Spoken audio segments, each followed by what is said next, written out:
So thank you to everybody that's here. Congratulations, this is the last night of Ignite. You've made it. You've probably learned so much, and trust me, you have a ton you get to learn tonight too. I'm really excited that you get to learn from Riley.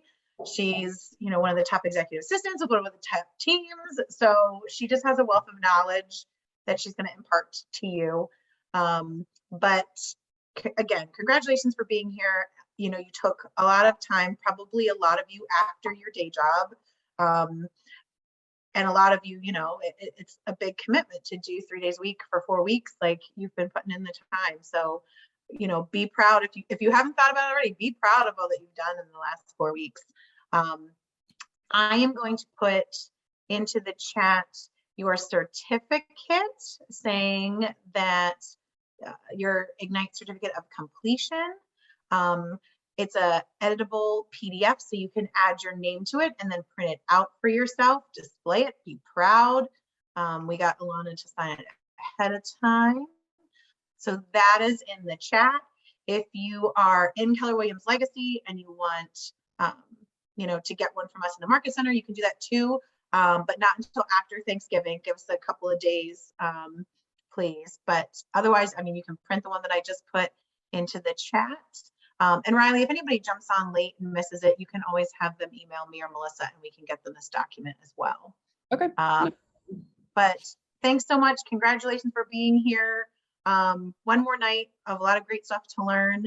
And with that, I'm going to pass it over to Riley. Awesome. Thanks again. Thank you. I'm just letting a few more people in here. Sorry. Okay, so just wanted to reiterate who I am, so you guys know, in case I know a lot of you are coming in right now. But my name is Riley Kratzer. I am with the Matt Rhine Group here at Keller Williams Legacy. I joined the Matt Rhine Group 18 months ago. I was actually new to real estate. I came from Nike in Portland, Oregon for 10 years. I supported high-level executive assistants in the Jordan brand and also in supply chain. So I had a lot of assistant supportive stuff that I wanted to bring into a new career. And luckily, I found Matt in, I think it was like right around when COVID started, and I was moving back to the East Coast. And I've like I said, I've been here for 18 months, and it's been a roller coaster. It's been amazing, but I'm now the director of operations for my team here. We're going to close on 35 million this year. So we'll do about 95 transactions. And last year we did about, I want to say 49. So we doubled our business from 13 million to 35 this year. So I will talk about all my scalability as I run the administrative part of our business, from anything from marketing, contract to close, transaction coordination, client care, everything I touch that's not sales, even though I do consider myself a very salesy person. Which I love. So I think you have to be in this industry, a little bit of everything. But Bold definitely has specific things that they, really want us to talk about here, and Ignite as well.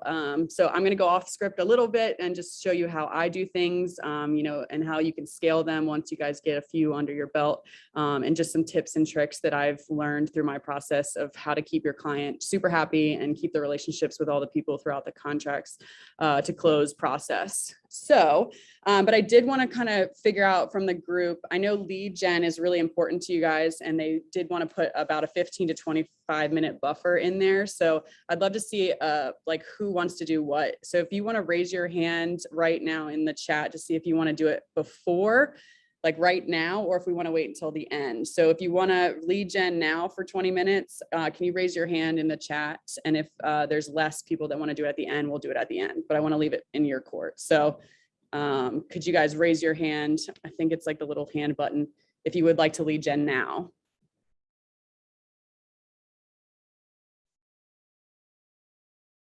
You can also get to it if you go to the bottom where the reactions button is and select raise hand.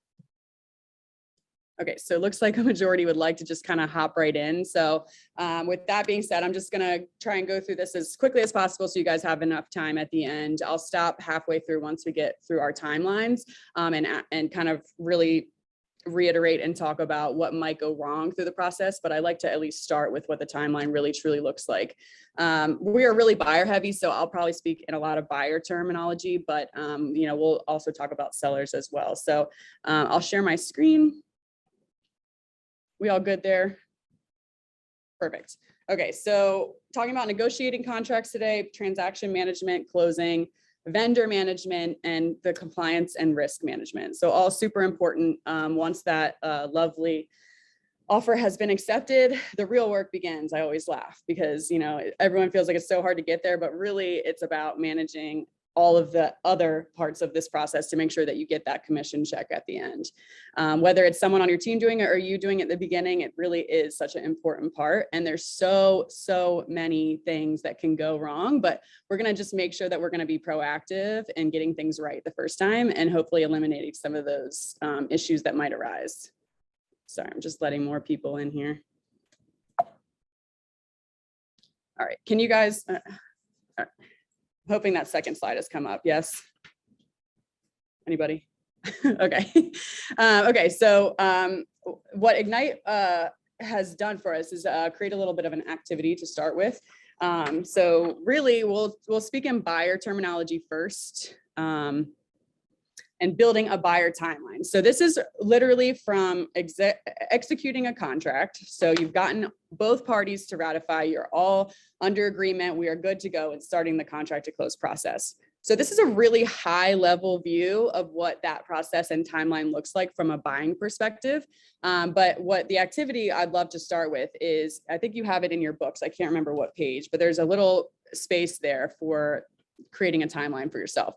I'm going to share my timeline. It's a little bit more detailed than this, but I'd love for you guys to get an idea and really start thinking about who you will talk to, what part of the process that you really want to make sure that you don't forget, client care throughout this. I'd like to take about 5 minutes for you guys to do this activity on your own, and then I'll give you mine, and I'll talk about kind of the things that we look out for at the Matt Rhine Group. So if you guys all have that, I think it's the booklet. The student materials you shared already in the chat if you need them, but there is a buyer timeline. So if you guys want to take a time right now, this is a buyer specific perspective. We're not on sellers quite yet, so just want to see what you guys are thinking. And then I'd love for someone to be able to share, maybe 2 people, and then we can talk through it together. So I'll check back in at 6:15. So take your time and we'll chat soon. Okay, friends, how are we feeling? Anybody brave enough to share theirs? I'll show you mine if you show me yours. It's all right, there's no wrong answers here, promise. Anybody? Help a sister out.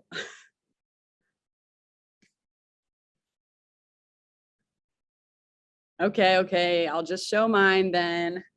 Hopefully you guys at least did the exercise, because honestly, I did this in preparation for today and I reiterated mine 16 times. I think that even through 150 transactions that I've done already, I still feel like there's parts of this that if I'm not actively doing them, I have to remind myself. So just so you guys know, this is a process that really takes time to learn, to build a muscle, to feel good about, and then to do my thing, which is teach. So I'm going to share my lovely picturesque board. So this is what I consider a buyer timeline from start to finish, and I can work through each kind of little portion of it, just so you guys get an idea of where my head's at and kind of how we manage timelines and the transaction. So contract acceptance really doesn't start until when both sides have signed and both have agreed to all negotiating points of the contract. So really, I don't even start this until that is 100% wrapped up. And if I'm missing one signature, we send it back. It's not officially ratified until that lovely piece is complete. So once my team, my sales team, has a contract acceptance and has sent it to our TC team, we start a system and we look through the contract to make sure that everything looks correct from a compliance perspective. So you guys know contracts, some of you more than others. I heard that there was a few people producing, some are brand new. So you'll learn that contracts are really what creates this timeline.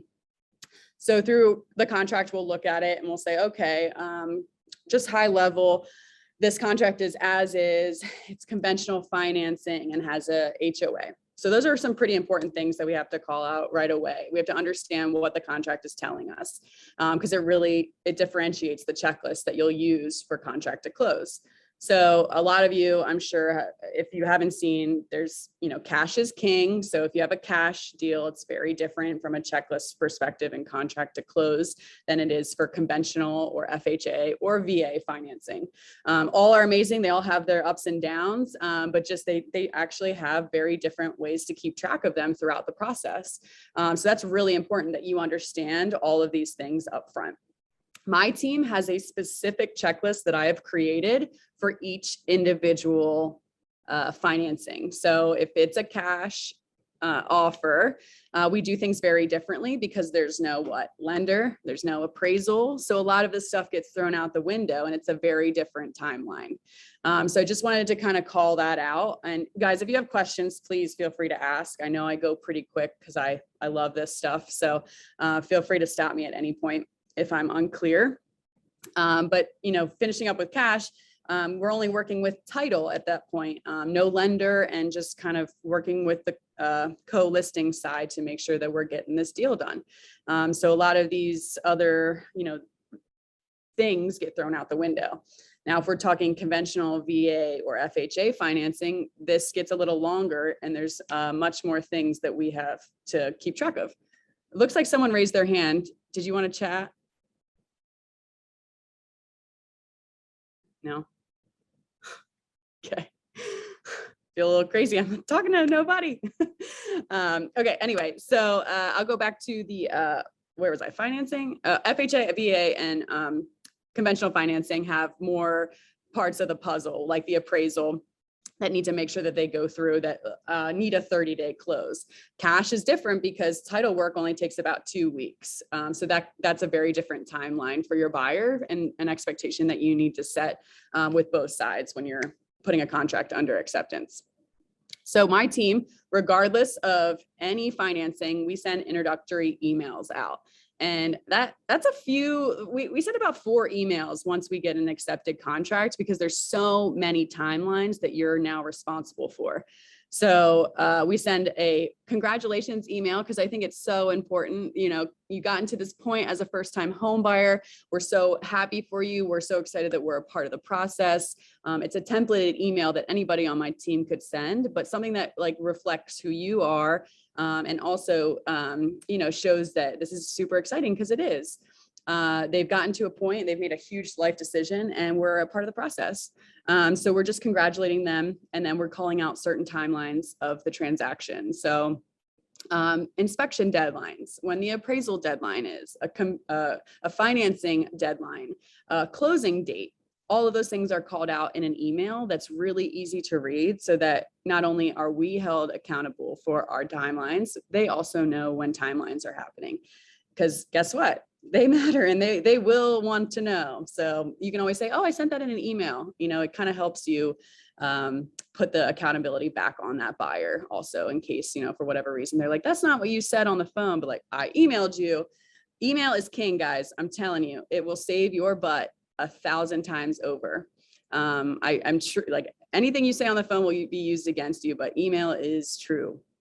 So we send a contract acceptance email, a welcome, thank you for working with us, and we also send a earnest money deposit email. So us at the Matt Rhine Group, we have an EMD check that's with the offer. I'm sure a lot of you have done that. They take a picture and submit it with the offer.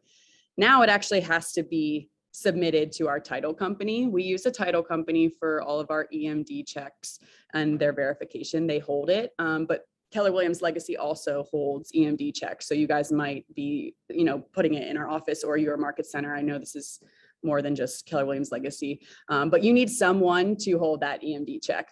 So we have an email that states what the next steps for an EMD check are. And based on the contract that you wrote a specific time frame in there that really is important. Does it say 5 days? Does it say 7 days? Whatever the days that you've chosen to get a check to you is super important.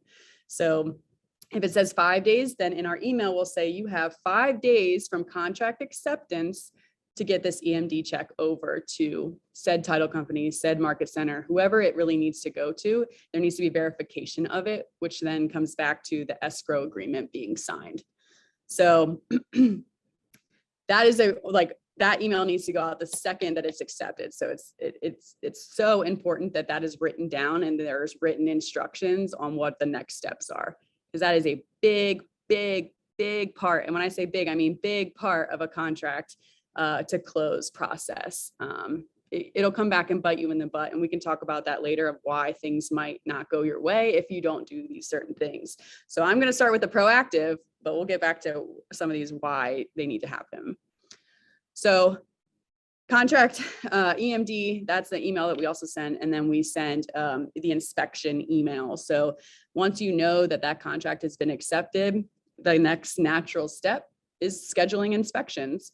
And the best way to take liability off of you as a realtor or anybody in this group that's a transaction coordinator is to email a specific list of people that you work with.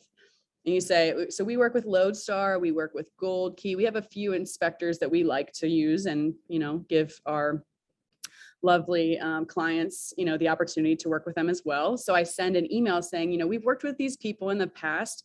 Just so you know, though, they're a preferred vendor. You are allowed to pick whoever you want by law. It is not my responsibility to tell you who to use because of who I use. And you want to be really clear in the email stating that, you can pick whoever. This is just a suggestion. And then what I would tell you guys is to make sure you get it back in email saying that they want said company and when they want it to happen. It just takes liability off of you every single time. Because if you say, oh, I think you should go with Lodestar. And then guess what? They go with Lodestar. And for some reason, Lodestar does a terrible job. Guess whose fault it was? You take all the liability. So you really want to put the inspection scheduling and who they decide to work with on the buyer. And yes, they're not going to know, they're not going to have any idea who to use. They've never had a home inspection. So you guide them in the right direction, but really you want it in email form and to have them reply back to you saying, this is who I'd like to go with. I've made the decision on my own.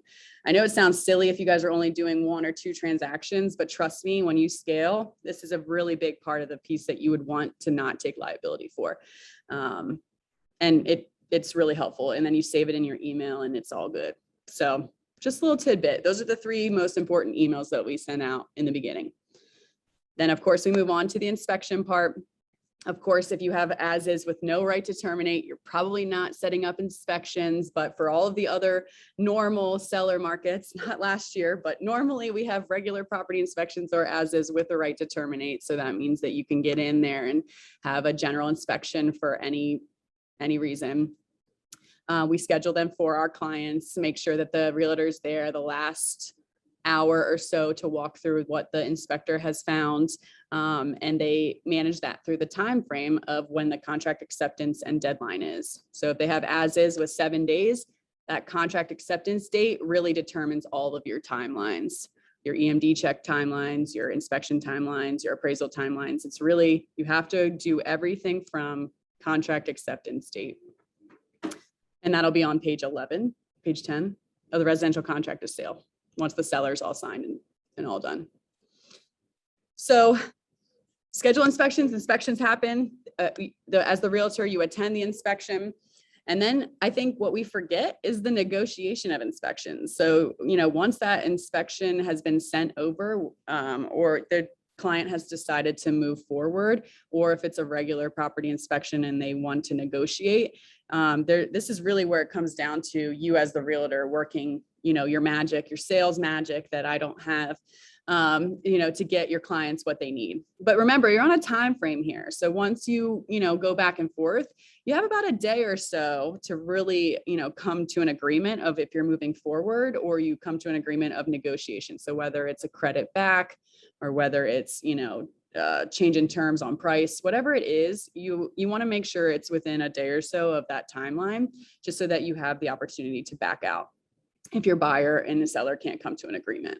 So that's really a timeline that's super important, guys. Like, yes, you attend the inspections, they happen within a time frame, but you really want to make sure that you're giving yourself enough time to be able to back out as well. Because it does happen. Buyers get remorse and they see the inspections and they're like, oh my God, this is way too much. I can't handle it. If I'm not going to get credit, then I need to go. And then guess what? You've done your due diligence and you can back out because you've done everything within your time frame. So it's really, really crucial. That's a first step that has to happen. And it, you need to make sure that you have some form of way of tracking that. Also, just to I put the home warranty in there because I think it's important. My team will immediately order a home warranty if it's part of the home and part of the residential contract of sale. It's been agreed upon by both parties. I think it's a really important piece and negotiation piece for agents that we've used a lot. If it's an older home or they're taking it as is, that can really help the process and make the buyer feel better about old appliances. Because once the home warranty is ordered, it's essentially then held to a certain standard of that day. So if the appliance goes out while you're under contract, it's still covered by a home warranty. So it's just peace of mind. So the earlier that you get that scheduled and done, it really does help. And I've noticed that it's actually saved us a few times from a sale. Like an appliance can really make a deal go. It's like, oh my God, the dishwasher doesn't work. I'm getting out of this. Okay, we have a home warranty. And once you're done, it'll be handled for you for $99. So just something that we've done, really that first initial opening of a file, we'll order a home warranty if it's a part of it. So just, I added that. That might not be on everybody's lovely buyer timeline, but it's on mine. Okay, so we've gone through inspections, we've negotiated. Now it gets quiet. A lot of people like to go dark during this time between inspections and appraisal. Why? Because it's the most time, right? You're kind of waiting on things. You're waiting for that lender to make sure that you're getting all the documents together, that it's going through underwriting, that everything is smooth, the title work is being done, the deeds are being pulled, everything is like happening and it's quiet. You're not going to hear a lot from people, they're just doing their job. So what I like to do is our client care check. Halfway through, right after inspections, I'll have my TC team call and say, hey, Angie, what's going on? You got through inspections. That's awesome. I'm so happy for you guys. You're so close. Now we have to go through appraisals. We're just waiting on that appraisal to get back. You might get a lovely email from your lender with that appraisal number. Don't worry too much about it. Like, we got you. We just called a check in just because, like I said, it's almost about a week and a half that like you're not hearing from most people. So you want to just make sure that you're checking in and saying hi, and that, it makes it look like you are doing your job. So I always add a client care check in the middle of this process that I think people forget. And then I also added HOA documents because as a buyer, you want to be able to have time, because it's a way that you can get out of your contract that's not on this timeline. So if you unfortunately don't have an HOA, it's not something that you can use obviously to your advantage as a buyer. But if you do, it is your last ditch effort to get out free and clear based on the documents and your review. So I put it in here. If certain contracts have it, use it to your advantage. Make sure that you are keeping up with the other side, that you've received the documents, and that you have then put it back on the buyer to say, these are, just so you know, and set the expectation. Take your time in reading these. Make sure that you feel comfortable with what is being said. I know it's probably 150 pages, but this is your one out. So if you tell me that you're good to go and you want to move forward, I can no longer use the HOA as a way to get out of this. So you want to make sure that you're really clear, like this is an important part of the process. So once we've received it, we have 7 days to go over everything to make sure it feels good. So once you got it, it's your responsibility as an agent to then send it via email so that they can do their due diligence and look at all of the lovely files. I'm telling you, HOAs from experience make me want to not be in real estate. They are lengthy, they are tough. You have to work with project managers a lot. But on the buying side, it's much easier because you're waiting to receive those. As a realtor, I will tell you right now, do not close if there are HOA documents that are supposed to be handed to your buyer. It is literally your last right to get out of a contract. Even if you decide to close early in 7 days, if you've received the HOA documents, say on the last day of closing, it's still your right as a buyer to terminate. I know it sounds crazy, but it is literally the buyer's right. So if you haven't done your due diligence and gotten them the HOA documents with the plenty of time allotted, you have not done your buyer a service at all. So this is a big part, and it's not in everything, right? Not every home has HOA documents, but the ones that do, use it to your advantage and make sure that your buyer understands what they're signing up for. Because, say that this has happened to me. Someone has gone under contract. They had an HOA. They read the documents and it said that they couldn't have a dog over 75 pounds in the HOA. They had a Great Dane, 110 pounds of a dog, and they couldn't live there. They couldn't have their dog there. And it literally because they read the HOA documents, they didn't want to get rid of their dog. And it says that clearly they would have had to, and they would have been in litigation with their HOA just to keep the dog. So it does matter, guys. HOA documents do have a lot of interesting things in them. And then some of them are like, I don't care. It's cool. But you just want to make sure that you set that expectation that this is an important piece of the timeline. Hopefully that makes sense. Anyway, I feel like I'm talking. Are we good? Anybody have any questions? We're all good. Okay. I got a chat. Okay, makes sense. Thank you, Karen. I appreciate it. And the student resources we're referring to in the evening are student materials that are above it, just FYI.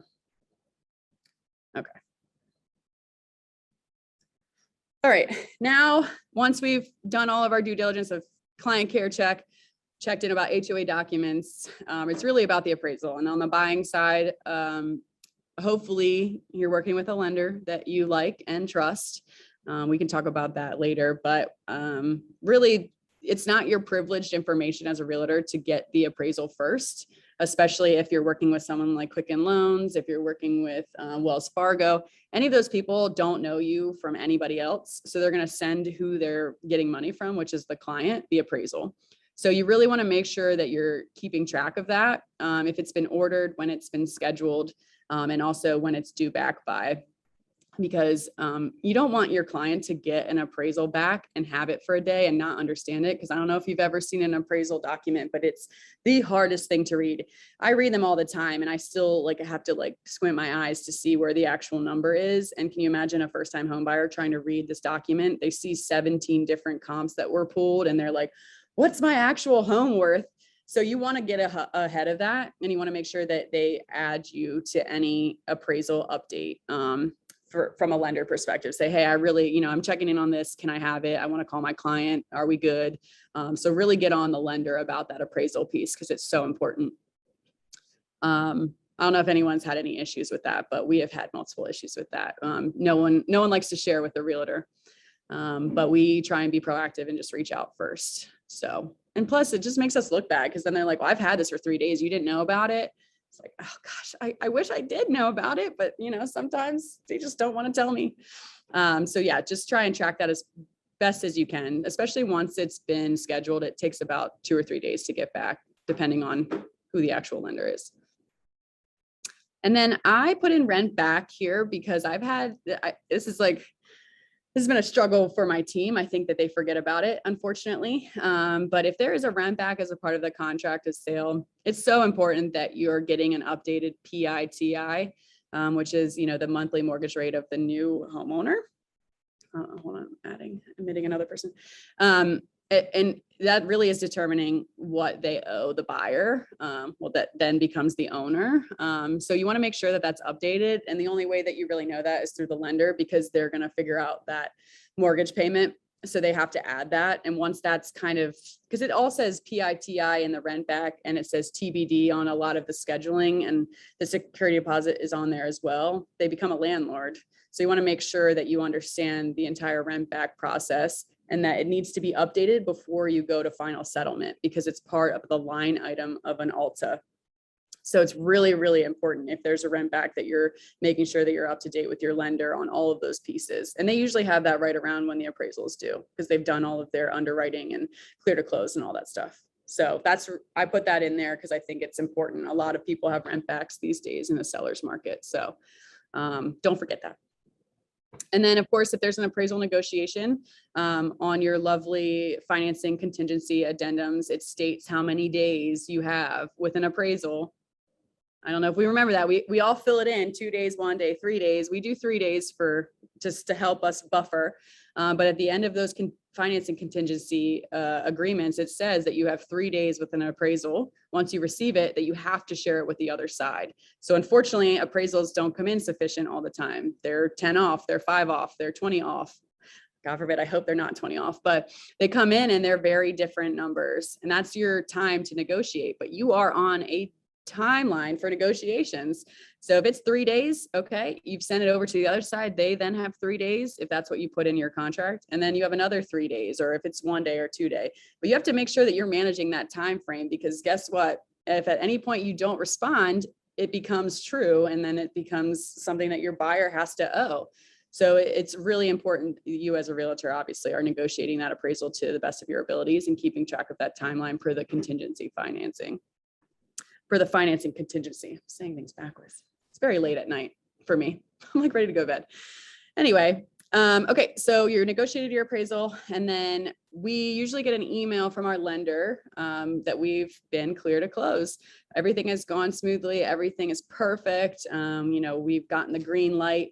Title work is done, and that's when we kind of, you know, jump for joy, because there's nothing else that hopefully can go wrong. Things do go wrong, but it's awesome when you get that email. We call our clients right away. We check in with them. We say, congratulations. We're super excited for you guys. You know, we're really, truly on the last piece of this puzzle. And that is doing a final walkthrough and settlement schedule. So we do a final walkthrough half of an hour before we go to settlement, just to make sure that there's no in-between time frame for a seller to knock down a wall or, you know, make a leak happen, you know. So we know for sure when we leave, we're going to settlement, they're signing the papers, and they can leave happy and know that they're going to get the keys right after to move in. So that's just something that the Matt Rhine Group does.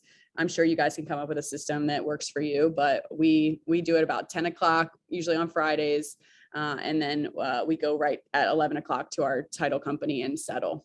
So yeah, that's how we track a buyer timeline. I put some notes here at the bottom just because I was thinking about this as I was writing it.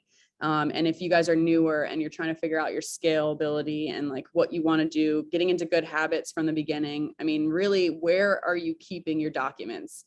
Can anyone share like where they keep their documents? Is it all in email form? Do you have a system? I'd love to hear just anybody who could give me an example of where they keep like a contract, or where do you keep any important information right now? Google Drive. Google Drive. Awesome. I love that. Anybody else?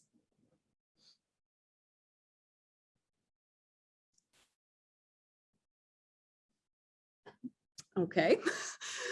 So we use Sync or Box or Dropbox. We use Google Drive as well. They're all great features. I highly suggest getting a place where you will organize your documents from start to finish. So every part of this buyer timeline, there's something associated with it, whether it's an email associated, anything in writing needs to be saved from a liability perspective. We save everything like crazy people. We don't need to print it out. We're not that crazy, but there should be receipts. There should be, if we get an appraisal, we should add that. Anything for HOA documents, we add that. So I can quickly show you guys kind of where we,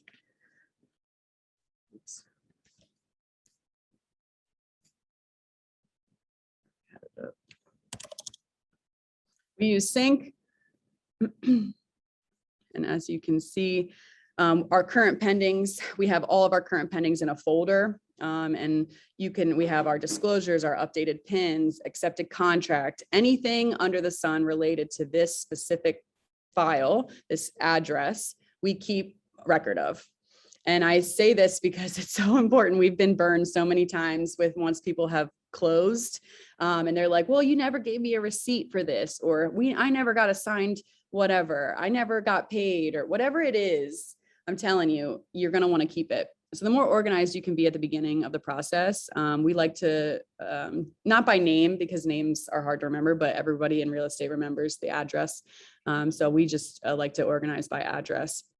It's so important for you, for compliance, for risk. everything. Keep track of everything via email and on paper and in written form. That's my biggest thing to you guys. Help yourself, keep it all in one place where you can go back to it and you can reference it, because you are going to have angry people that are going to blame you. And then you're going to have all the lovely documentation to state that you did your job and you represented them to the best abilities. You're welcome, Corey. Happy to help. Okay, so where are you keeping your documents? Super important. How are you tracking your timelines? Who is tracking timelines right now at a high level? Anybody? What are we doing to track timelines? Anybody have example? I'd love to hear it.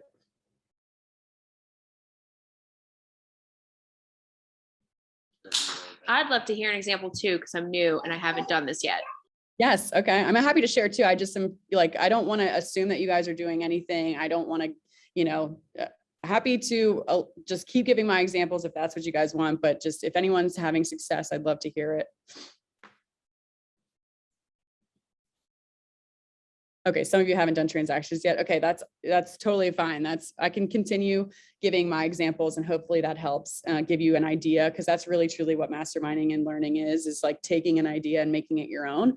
And I always suggest taking it and using it to the, like, whatever you're going to do, take that and run with it. Don't do what I'm going to do because it works for me. It might not work for you. There's so many different ways to do contract to close. This is just the way that the Matt Rhine Group and I, like in my head, thought it was a good idea. So I track timelines through a transaction management system called SISU.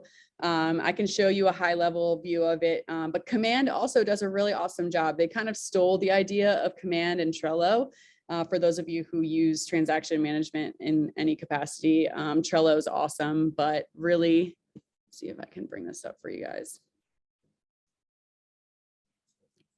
SISU is SISU.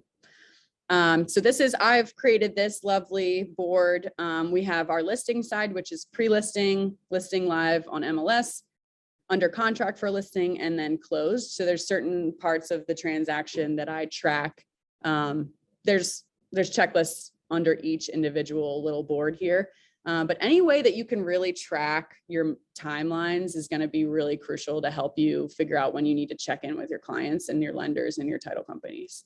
From a buying perspective, I have the introduction, which I talked to you guys about, inspections, appraisal, when we get that clear to close, closing scheduled, just so we know, like our agents can come in at any time and they can say, okay, 615 Radnor Ave is cleared to close. All right, cool. Now I know I probably need to schedule this. So it's just like a really high level view. You can move them as they go.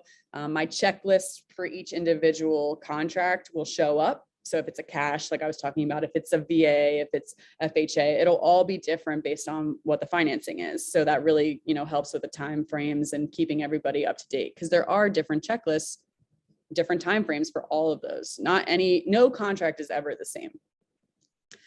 But anybody who doesn't want to pay for it, this is how I also tracked it when I was, I was like, oh, I don't want to spend any money. I don't know, like, this is so tough. I don't want to, I don't want to invest in anything that I'm not sure of. So, and I'm happy to share this with anyone who wants it. This is Airtable. I have a MacBook. I'm obsessed with Airtable. If you guys have ever used it, it's amazing. But basically I've created this. Can you guys see this with, maybe I'll move this over here. I feel like I can't. Okay. So as you can see, our pendings are all right here on the left, who we're representing, who the buyer is, who the seller is per contract, who the agent that represents them is, our title officer, if it's if it's ours or if it's somebody else, loan officer, anybody that's a part of the transaction that I'll be communicating with goes on this board. So I really have planned it so easily so that anybody on my team can come in and say, I'll be like, you know what, where are we at with South Macon Street? And they can come in and they say, okay, South Macon Street. All right, it looks like we're, okay, the appraisal status has been received, appraisal sufficient. Okay, good, we're clear to close. Oh, but I still need invoices sent. So it's really just a full time frame from start to finish, no matter what. And I built it because this is how my mind thinks. Okay, well, what would an agent want? Because I'm obviously not an agent, but what do we touch that an agent would want to touch? So I have their, here we go. The partner agent who we be working with, contract acceptance date, EMD, has it been verified? Do we have a home warranty? Everything that I've talked about in my buyer timeline is literally right here. So it's nothing new. It's nothing crazy. It's just a really high level view that anybody can plug and play in. Is there a rent back? What's the financing? What are the inspections? Inspection period, time frame? Who's doing the inspection? When is the inspection scheduled? Literally, it can be this detailed for you guys if this helps. This is a free platform for anybody to use, and you can build it and you can come and edit it at any time. So anything I think that is, in your beginning stages that you can really try and systemize, it's going to help you in the long term. Yeah, so is client moving forward after the inspections? Is the PIN notice been sent? Do we have the appraisal back? So everything that seriously we talked about is in this lovely Airtable. I think I got a chat. Looks great. Thanks. Appreciate it. So it's a free way. I can send it to you guys. Anybody who reaches out, feel free. I'm happy to share. I'm not one of those crazy people who doesn't share. But I think it's important to really manage those timeframes accordingly, and to do your best with it is to get it out on paper. I think if you don't have a lot of transactions or you've never done a transaction, if you're good at your calendar management, you could even do something as simple as, okay, I know that in 5 days, the EMD check needs to be verified on 123 Main Street. I'm just going to put a little reminder at the top of my calendar saying, okay, check in with the title company, right? It can be as easy as that on your calendar if you don't have a lot of transactions or if you're dual career, and it'll just help you kind of get that understanding of, okay, if I track it on the calendar, I'm good. So it can be as simple as that, guys. It's really up to you on what you prefer, but do something that you like and that you'll stick to and find that balance of both. And then I think you're in business. Okay, so I will get rid of that. And then my last call out was, I'm omitting people still. Sorry, guys. What is your email process? Who has their emails like unread and organized? Anybody? Do we feel like we have a good email process? Because I think that's really a huge part of transaction management is your email organized to where you can at any time open up a file that has information. It's clearly articulated. I have my inbox. This is our team inbox that we manage. 6 people manage this thing. So you can see how many we have under contract at any point. If I needed to pull up Marworth Avenue, anything that was involving that is now there for anybody to read. So if you have Gmail, I would highly suggest organizing it so that you have it all in one place. It's not in your main inbox. You really want to get organized, guys, as much as you possibly can. I know for realtors, that's like, I hate that. But I'm telling you, if you can start in your infancy and get systemized and get organized, it's only going to help you when you have 10, 15, 100 on the board. You're going to love it. I'm telling you. I create folders for different categories. I love it. Yeah. If something's under contract, you can even do it that. Like I do offers that are out. I do coming soons for listings. Cancel transactions is important. If, something didn't go through. Close transactions if I have to refer back to it. Anything that I'm really tracking really is important to be organized in an email. And again, this is how my brain works, and this is how I make my team do it. It's just examples of why I think that you would be set up for greater success for contract to close. And yes, I will share the Airtable with you when we are done. Oops. Okay, so is there any questions about the buyer timeline? I'm going to take a break here in a little bit, but I'd love to hear if I didn't explain something clear enough, or I know I went super fast, but I think it's important, and I'm happy to reiterate anything that was said here already.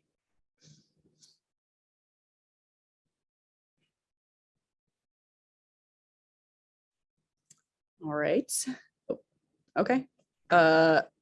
Question, GU?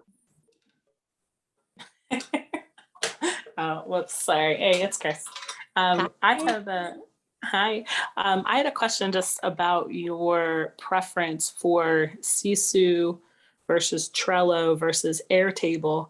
It seems like it's a lot of the same information in a lot of different places. Yes. So why do you keep different ones, and are there strengths and weaknesses or a reason? No, so Airtable was the free version of Sisu, if we're being honest. It does a lot of the things that I love that Sisu does. Sisu just it's a scalable system. It has accountability for agents. It has financials. There's a lot of back end stuff that I feel like once your team gets to a certain point, you have a lot of agents competing priorities, that it's really important for that. But Airtable is thebomb.com. And I think that it is awesome. I would start with Airtable. It doesn't cost you anything. Build something that you like, what you track. Airtable will completely go away for my team once Sisu's completely onboarded. We're just in the process of onboarding our agents to it. So what do you think was what is the reason that you feel like your team has outgrown Airtable? I think, I think it's mostly, I laugh because it's agent accountability. They can, in our integration of our CRM, so our client relations management tool, they talk to each other. Airtable, I have to manually enter everything into the system. So when you are smaller, it's much easier to do like 1 or 2. But when you're doing 100 transactions, you want the name of the person and all their information to already be connected. So I like that about Sisu. I have checklists that are already in and how to manage it in Sisu. In Airtable, it's just kind of like a high level, like where are we at, but it doesn't show you how to do it. So when I say checklist, like I have a template for every email that goes out from our transaction team. So those introductory emails, that's all held in Sisu. Airtable doesn't have that. So it's basically an actual management of a file in Sisu. Airtable is just a high level, okay, this is like how I'm going to keep it all like in my brain and not miss anything, if that makes sense. Mm-hmm.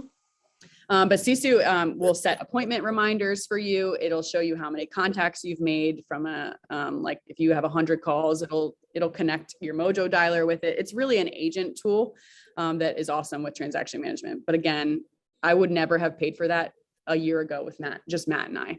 It's not worth it. You have to kind of have a few agents on your team and really scale it. It's a good question though. Airtable first. Trello does a lot of the same things, guys, if you're looking for like that ease of like moving it over. I just think Airtable has more flexibility in what you can add. And I think it's a little bit more clear, but again, it's a preference. I use Trello for an operations manual. So like I use Trello, I just don't use it for transaction management. It's all a preference. What are you guys going to do to make it the best for you? Okay, hold on. So I'm a new agent. What's a PIN? Okay, so a PIN is a property inspection notice. So it's a part of a lovely inspection that you can use that you would, you can get any inspection under the sun and have time to negotiate during that process. So if you have as-is with right to terminate, you don't get that lovely right. With a PIN, you do. So it's just a matter of your buyer and what you guys come to terms with for that offer.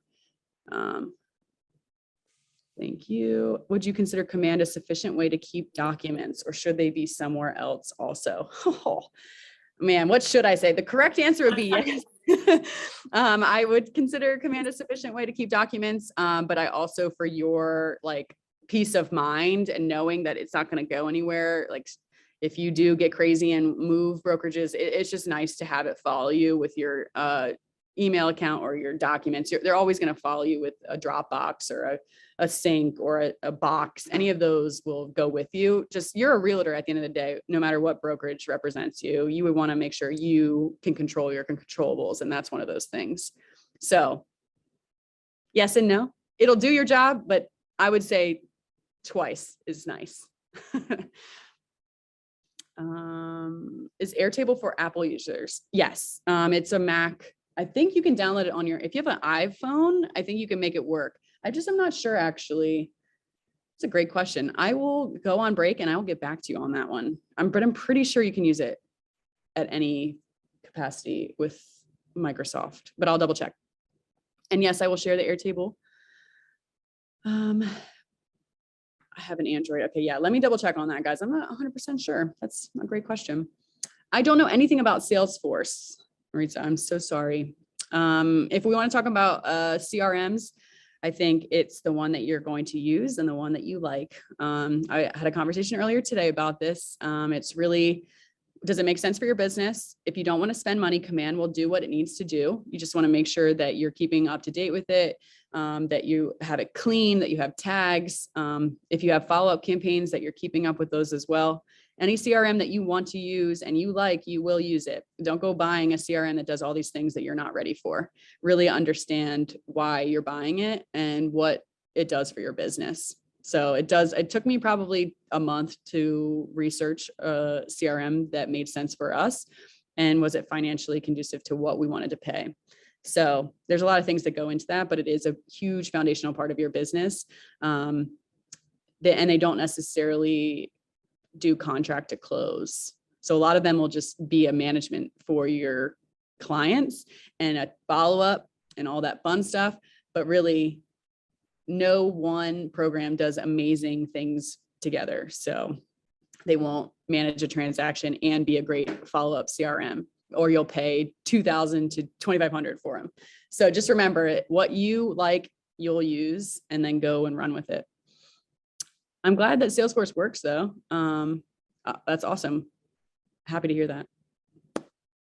Did you raise your hand again, Miss GU? She says, No, I don't think so. okay, I was gonna say, I think once it's raised, it keeps raising it. Anyway, okay, so we're at 6:57. If there's any more questions, feel free to just put them in the chat. I'm gonna take a 7-minute break. So I'll be back at 7:05. And then we'll go into sellers because I need a drink of water. But again, drop whatever you need and I'm happy to answer. And I'll be back shortly.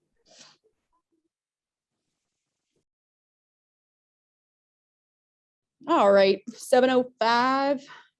How we feeling? We're so close. You guys are so close. Hopefully you're getting information and it's not too much. We're going to chat about seller timelines. Can anybody give me an example of something that would be different in a seller timeline for contract to close than a buyer? Nothing? Man. There's a lot that's on the buyer side that the seller's not going to do. Like the seller's not going to go buy an inspection. The seller's not going to go get the appraisal. The seller's not going to apply for a loan, so those things that are not going to be on the buyer side, but they're going to be responsible for like supplying like information, like the HOA documents, and any disclosures, I guess. Yeah, for sure. All those things is, I mean, to your point, there's really nothing that they're missing. They're just not a part of the lovely process. There's less, having a seller is like, oh, it's like we're at the beach. There's only a few things that you really are truly making sure that you're representing your seller to the best of your abilities. And I'll highlight those, but there's really no difference. It's just, that's not really important because it's the buyer who needs to do those things. So if a buyer doesn't set up an inspection, not really my fault as a seller, not really my fault that your agent, your buyer's agent didn't, get their timelines correct. As a seller's agent, I'm like, that's on you. When do you want to come? You're available to come whenever in your timeline. But after that, you're taking the home as is.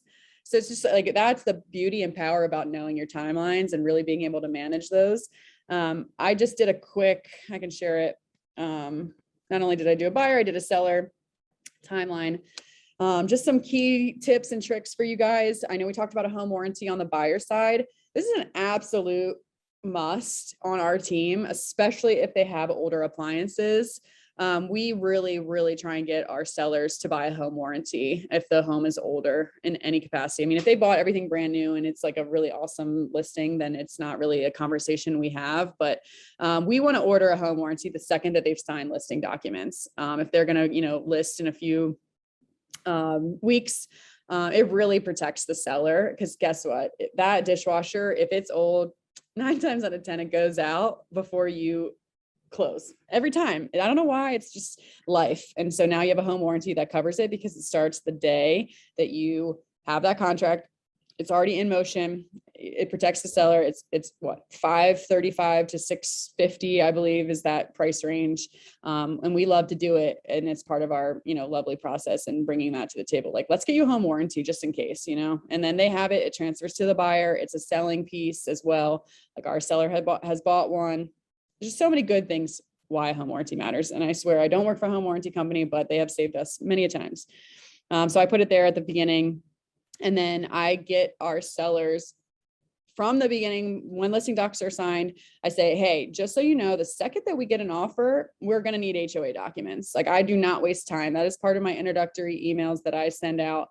I get them prepared to go order them. Property managers are the worst. They take forever. They don't care that you're selling your home. They do it all the time. You really want to get ahead of this, because you don't want, I just had this happen to me. I'm working with some older clients who are not really technologically sound. They didn't really understand what it meant, which was a failure on our part on ordering HOA documents. They didn't really know who their management property was. A lot of people have no idea. They just pay this HOA fee and have no idea like what it really means. So you really want to set an expectation up front. Like, you're going to have to order a resale package for a new homeowner, and you make sure that you're managing that throughout the entire process. If you haven't gotten confirmation that they've ordered it before inspections, you haven't done your job.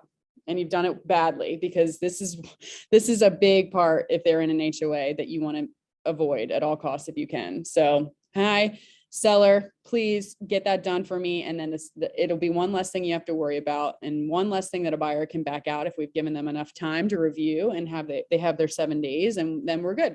And then guess what? We've already ordered it. If something goes wrong, it's an easier process to reorder, and you don't have to pay it twice. You just have to update the buyer's information. So, it's just a win-win. Like, let's just go ahead and do it. Let's get it done. We have a contract. Let's do it. So those are the two things that I start with right when we have contract acceptance. Introductory emails are the same. Now it's just different, right? We're not doing anything. We're not scheduling the inspections to, the person's point. I'm sorry, I can't see everyone who's talking, but you mentioned that earlier. I love that. That's super important. I would say that this EMD check verification is way more important on the seller side than it is on the buyer side, both equally important, but I've seen so many buyers back out and not drop off their EMD check. It's been like day 7 and they said they were going to drop it off day 5. And guess what? The seller's right is to that EMD, right? That's your good faith deposit that you're going to buy this house. If it's not dropped off by a title company and an escrow agreement hasn't been signed, you have done your seller a terrible job. I mean, that's literally your one job, is to make sure that you are keeping track of that EMD, because if for whatever reason that buyer decides to do something funny, try and get out of it in a really bad way, that guess what? You're going to court for over that EMD check, correct? So if it never got deposited, that is on you. And man, don't let that happen to you, because it has happened, I'm sure, in the past, and has not been fun. So that is the EMD check verification that I would say is really, really important on the seller side, to make sure that you're representing them the best of your abilities, because you're not doing anything else but making sure they have money in their pockets if for some reason it doesn't go through. Inspections will happen. The other side will let you know when they're happening. Just give your buyers or your sellers a heads up. That negotiation still happens. Just want to make sure you're keeping that within your time frames. Nothing really changes there. The client care check is important on the seller side, because not only is it quiet during that time for a buyer, it is even quieter for a seller, because they're not really updated on anything. There's nothing to update them on. Once the inspection goes through, they're like, okay, I'm moving, I'm packing up my stuff. Like, you want to call them and say, how is it going? Our next step's appraisal. So you just want to check in and make sure they're feeling good, because they're freaking out. Should I be packing my stuff? When's a good time? Like, are we for sure going to closing? There's so many things on the seller's mind. You need to put them at ease, make sure they're feeling good before appraisal. And then of course, appraisal comes, same thing. You're just you're checking in with that lender. In that introductory email, even before, I make sure that I have all clients up to date with their contract acceptance, and they have they understand all of the contract deadlines. But really, my TC team does one step more, and they introduce all parties. So the title company, the lender, and the other side are all on the same email, and we've basically called out all of the timelines, when contract was accepted, when the inspection deadline is, all of those fun things that you would call out for your client, you've now called out for everybody that's managing them. So the lender knows, titles know, everybody knows. So you really, once the contract comes in, you really know who those key players are, your title company, your lender. Everybody's on the same, they're on the same email. So at any point in the transaction on the seller side, you can email them saying, hey, I need an update on this loan. Hey, where are we at with title work? it just helps you from the beginning once you introduce everybody that I've learned, and then everybody's on the same email communication. So just a little helpful tidbit of info. Appraisal is the same. Rent back is the same. I don't need to go over that. You want to make sure that, you know, if they're staying in the property after it's sold, that they bring a security deposit to closing, that they have the correct PITI at that point. Everything is up to date, and they are well aware that they owe an amount after closing to stay in the property until said date of rent back. So just communicating that is really important. I know it can get confusing because they're now tenants in their own house, but, you know, walk them through that, help them out with that timeline, what that looks like, setting up a final walkthrough, you know, moving out, all that fun stuff. They're going to ask you, even though you're not liable for it, but you should know how to help them and guide them through the right path. And then the biggest part I think about the seller timeline is really, I'm like on a lender, like white on rice. I'm like, man, are we going to closing? Where are we at in underwriting? Have you gotten the appraisal back? Like, I am on them more than I am on anybody else, because if there's financing, something could go wrong. So I'm always checking with the lender. Okay, we're good. Oh, today we're good. Tomorrow I'm going to check in again and just double check. Because I'm being proactive for my client. So if there's anything that I need to know about, or if we're delaying closing for whatever reason, I know first, and a lender's not telling me, and I'm prefacing my client with that information before the lender does, or before it gets back to them for any reason. So check in with that lender, make sure that they don't go anywhere, keep up to date with the entire transaction as part of it, email them until they hate you. That's my philosophy. Clear to close is the same. Want to review that ALTA. And then you would just want to make sure that you're keeping your clients aware of when final walkthrough is happening. And just a lovely tidbit of information, you know, making sure you're reaching out to title on behalf of your sellers, because a lot of the times title is last to communicate with your sellers. You just want to make sure that they understand who to talk to, how the process works of signing, where they'll be signing, because the buyer gets to pick. So just keeping them up to date with as much information as you can, because they're not going to know. They're going to have 1,000 people reaching out to them about everything, and they're not going to know how to do it. So you're going to have to do it for them. So you're just managing all those lovely key factors on the selling side. A little bit easier for sure, but definitely more to go wrong. And then at the bottom, I wrote, you just like, if you have a stager that's staging your property, just making sure that you're managing that timeline, because you want all that furniture out before you close. And then your signs, just making sure that you're taking the sign down immediately after settlement, because that has come up quite a bit in my life. Posts have stayed months and months after, and it becomes quite a problem. So just making sure that you're on top of that for your sellers and the new buyers, that you're getting that, you know, post out of that property as soon as you can. It really does matter. It sounds silly, but trust me, people go to great lengths to make sure that this is done correctly. Okay, so any questions there from a seller's perspective? Anything I didn't cover, or anything that you want to chat more about?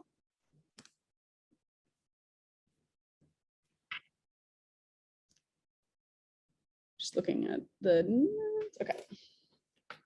Okay, so we've gone through the time frames, timelines, who key partners are with both buying and selling.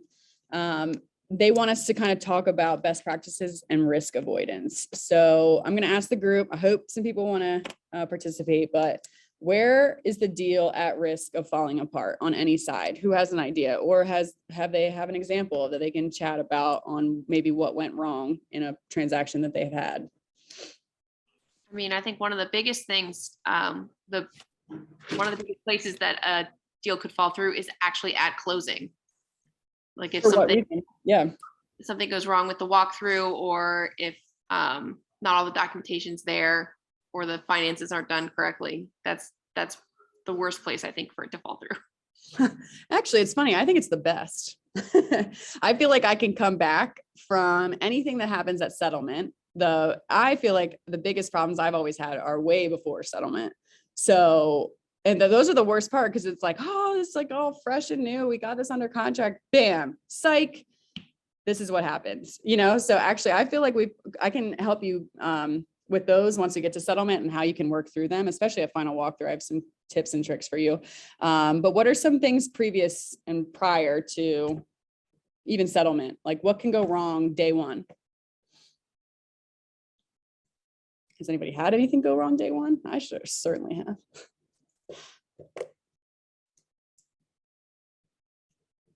I haven't had a day one yet, so I'm only guessing at this point, but I'm thinking that, you know, if the offer, like if it was accepted, but then you find out that there's not all these signatures in there or something. For sure. Yep. What were you saying? I was saying, just from buying a house before, like seeing it from someone who's excited about buying a house, and then they bring their dad or mom, like Totally. someone- Buyer's remorse. Yep. buyer's remorse from- and Essentially. mainly from the family. Yes. Yeah. So I have some people here, so sorry you can't hear them. But yeah, buyer's remorse, I think I actually saw in the chat box as well. EMD check verification. Yeah. I mean, you guys are hitting some of these ones. I would say even before we get, like, the day that I receive an accepted contract, I have had it happen so many times. If you do not have a relationship with a lender, it opens up so many terrible things that can happen. And let me tell you why. If you're working with a buyer and you have not shown value in why you work with a local lender, someone, I hope that you guys have talked to a lender that you feel like you can trust, that does a good job. And when I mean a good job, I mean has verified employment, has verified a credit check, has pre-approved them to the full capabilities that they can be approved for. I mean, they have cash to close on hand. All of those things come with a pre-approval letter, as they should. But lovely Rocket Loans, Quicken Loans, any loans product, unfortunately comes with they're good up to this, and they haven't done a single credit check. They are literally, they're killing me slowly. I mean, to have a buyer get pre-approved by some company or pre-approved by some company, and they're not actually pre-approved, is the worst experience you could possibly imagine. So as our realtors, as a big part of our team at the Matt Rhine Group, we almost every single time can switch somebody over. And of course, you're going to find people that have a credit union that they love, that they get a kickback, $1,000 off if they use them. Like, it's hard sometimes to really negotiate that. But if you can at the beginning, it will almost save you that commission check every single time. Because we've had an example of Wells Fargo coming in, they're not getting giving the full pre-approval letter. We get under contract on the selling side. For some reason, a new agent never called the Wells Fargo because they saw it was Wells Fargo, right? It was the only offer that they had on that property, so they had to take it, right? It was Wells Fargo. They never called to verify that they had all the pre-qualifications. And then we got under contract and they're $10,000 short from clear to close. So, and it happens all the time. You literally see pre-approval letters, and what you want to do on the selling side for your due diligence is to make sure that it says, I have pulled credit, I have pulled their funds, I know their verification of employment. That is so important. And it's free 99 to call a lender and say, hey, is this person, have you pulled all those things? Are they fully qualified? Do you feel like they could get through for clear to close? And 9 times out of 10, the lender will tell you yes or no. They just will. And it will literally do right by your client. You'll look so much better when you call them and say, hey, we have 2 offers, but I called both lenders. Sounds like this other person is a conventional. They can put 25 down, and we might be able to get, it done a lot easier because they have more financing on hand. So you've done your due diligence. You're helping your clients to the best of your abilities. And 9 times out of 10 on the selling side, you want to avoid people who aren't working with lenders and think about it from a buying side. Really, the value of having a lender that you can call is just 9,000 times better. Or you have your lender you're doing your first deal, have your lender call the other side and say, my person is pre-approved, pick that person. Because if it's a multiple offer situation and your lender calls on your behalf, on your buyer's behalf, how awesome does that look? So just some things that I've noticed that can really help, get you honestly accepted and get it to the finish line. So that's like the first one I can think of. Another one is the HOA documents. I've talked about that, not getting them on time, not understanding your timeframes. Because like I said, if you don't get in writing that your buyer wants to move forward with a purchase based on reviewing the HOA documents, you're liable. That could come back and not have you close correctly. So just anything in writing from an HOA perspective is always a good idea. I've seen people buy cars under contract. So their literal credit scores have changed, or their debt to income has changed. So you want to have that conversation if your lender isn't saying, hey, just want to make sure you're not going to make any ginormous purchases that would affect your debt to income ratio. Like that is something that you can upfront free 99 as well and help guide your people in the right direction. Or they buy like a giant fridge for their new home and that's like a $2,000 and they put it on their credit card. It's like, what are you doing? So just, educating buyers, especially like, hey, you are under a microscope right now, just so you know, like, don't get crazy. The second that you close, get crazy, but not until then. Okay, because they're going to run a report every step of the way as a lender, especially to make sure that they are getting their return back. So just having that conversation up front will help raise any issues later.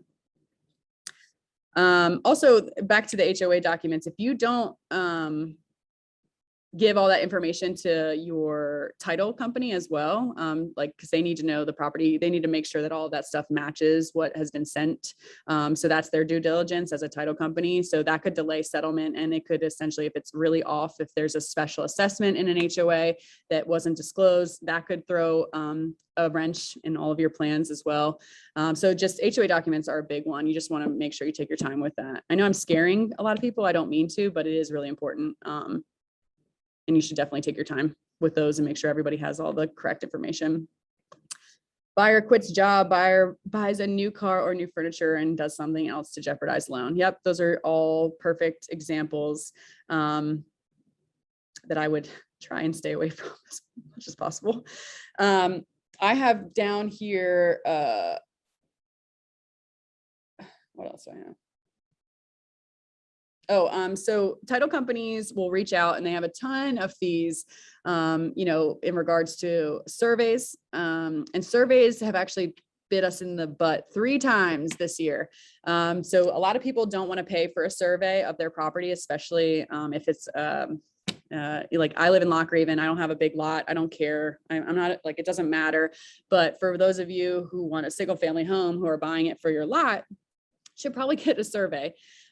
People have been closing or not closing because they got the survey done and their lot changed astronomically because on the MLS, it was listed as 2.3 acres, but really when they had a survey done, it was listed as 0.3, right? Like they just resurveyed something and the lines changed, or they never had the lot to begin with and they just didn't know about it. So we highly, highly, highly recommend getting a survey done from your title company when they're in the process of doing it anyway and under contract to close. Like I said, it's happened 3 times now where people thought they had much more space than they did, and they didn't want to buy the property because it didn't make sense for them. They had a dog or they had, children that they wanted to put a fence around. And if it's not your property, you can't put a fence on it. So we've been suggesting just to make sure, like, if you don't want the survey done, that's totally fine, but just know that this is what you might miss out on. You could potentially buy a house and it not be your property. So just wanted to, set an expectation, because it's one of those things that people miss in the title company because they just get so much information. But that's been something that we've recently had problems with. Just reading the chat here. Anything else? There's so many. And speaking about a final walkthrough, there's been a lot of fun recently on my team for final walkthroughs, especially with sellers not moving out on time. We tell them that a final walkthrough is at 10 and they're still moving stuff. And it's like a big red flag. And you were like, oh my God, this isn't going to settle in time. Never, ever let that stop you from settling. My mega agent, Matt, I love him. He's so good at this kind of stuff, but he's now gotten to a point where if the sellers are still moving out, he calls the listing agent and says, hey, we settle and sign in an hour. So we're still going to settle and sign, but your seller is now going to bring us a check for whatever amount it is, whatever motivational amount he always says. So whether it's $1,000, $2,000, whatever it is, however much they probably need left. So if it's a lot, I would say go a higher amount, but you're going to bring a check for $2,000 and you don't get this back unless you move out at this point. So Matt will say you have until end of day today, or we keep the $2,000, right? So it's just like a high amount that makes sense for the buyer. You still want to close, right? Like that shouldn't deter you from closing. If the seller's just behind, they're still moving out, but like, you know, you still want to close, you want to get all those things done. So, you know, represent your buyer and say, okay, fine. Yeah, you need a little bit more time. Cool. We're still going to own the house at 11. Like we said, we're going to go sign, we're going to get the keys.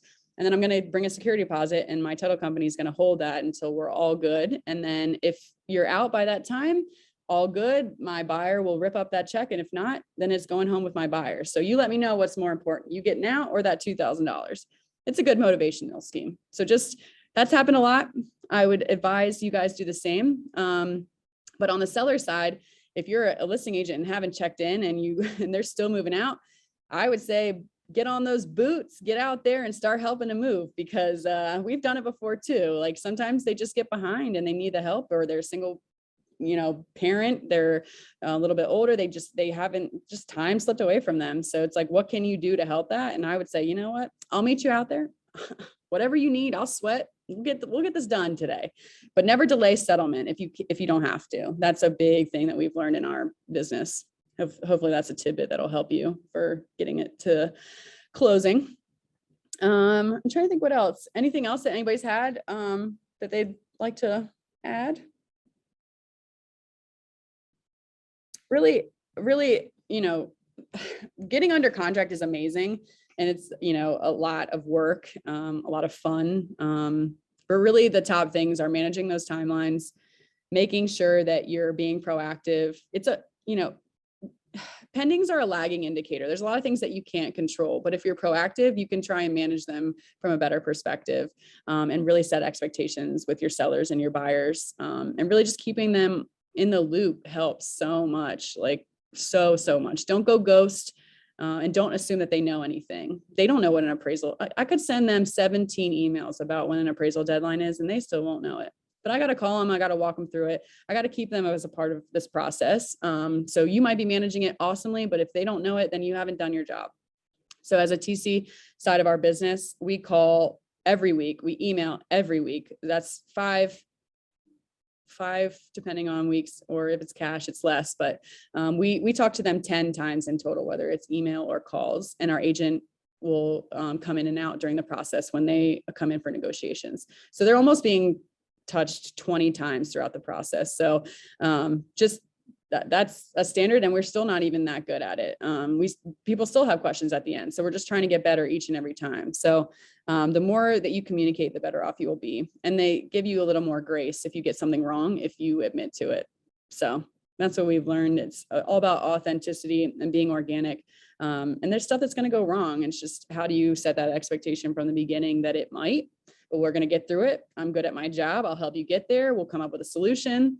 And, you know, from a compliance and broker's perspective, I mean, that's what David in our market center does. Matt will call him and say, I'm in a pickle. What should I do? What can I do? You know, explain the situation before it gets out of hand. You know, sometimes, you know, people read the HOA documents, for instance, they say, I don't want it.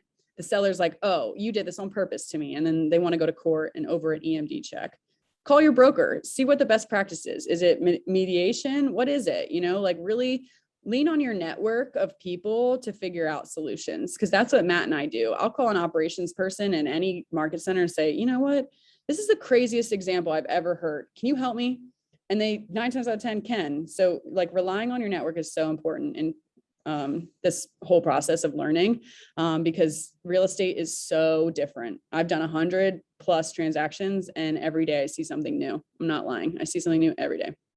So just have that willingness to learn, make mistakes, learn from those mistakes, and you'll be great. So I've been talking for an hour and a half. I'm supposed to give you guys the rest of the time to lead gen. Does anybody have any remaining questions? Can I help answer anything? Can I give you any resources? What can I do for you guys in order to feel good that you've learned something, that I've been helpful? What can I do? Did you find out about the Airtable for Android? Yes. So it is a Mac lovely thing, but I've heard, I'm waiting on a text back, but I've heard there's something similar for Android. So TBD still, but email me, just be like, hey, this is a reminder, and I'll see what I can find for you. And I'll definitely get you a resource for that. Or Okay, can you put your email in the chat? Yeah. Absolutely. Thank you. Of course.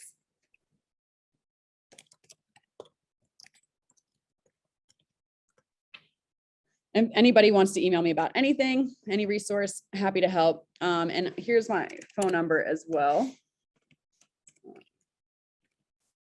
What's my number? 416-667-16.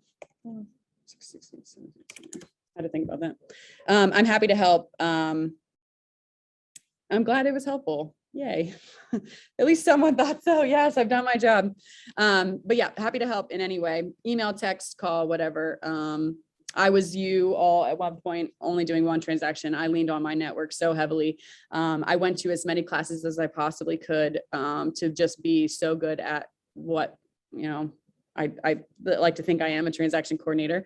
I trained transaction coordinators now, and now I do classes. So, but it took a lot of understanding and learning and doing in order to build a muscle that I felt capable of, you know, lifting. So don't feel bad if you get stuff wrong. Trust me, someone else has gotten it wrong at one point. So I leave you with that. Transaction work is fun, I promise.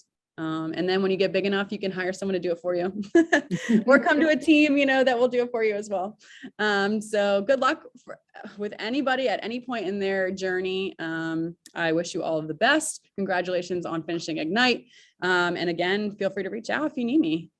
Thank you so much for those of you who participated, and hopefully we'll talk soon. I have one quick question. Of course. Let's hear it. How are you planning to share the Airtable? Will it be by email?